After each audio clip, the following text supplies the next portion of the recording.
Greetings, I'm Walter Kondratowski with Lancaster News Tonight. We regret to inform you tonight that Paul of Tarsus has been executed. Long under house arrest, as both an enemy of Rome and a traitor to his own people, the Jews, Paul ultimately paid for his conversion to the way with his life. Many have forgotten Paul's rise to influence within the ranks of the Pharisees. Known as Saul in those days, Paul made a name for himself with his aptitude for Old Testament memorization and his penchant for persecution.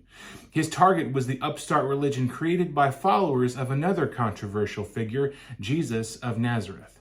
His rise to superstardom was thwarted, however, by what many believe was an encounter with that same risen Jesus. As the famous pastor and author Andy Stanley quips, Paul spent his life persecuting Christians until he became one.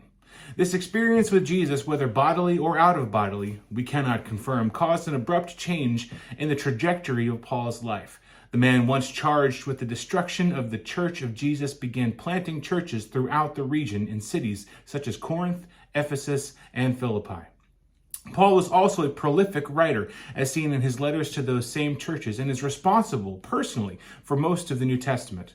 Paul was a man who suffered a great deal of loss, both personally and professionally, due to his faith in Jesus, yet he was willing to face it all, even death, to fulfill his calling that was placed on his life. He's credited with the words, "To live is Christ, and to die is gain."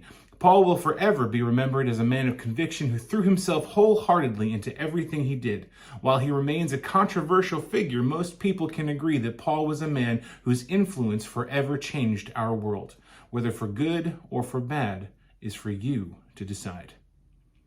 Thanks for your time. I've been Walter Kondratowski, and this is Lancaster News Tonight.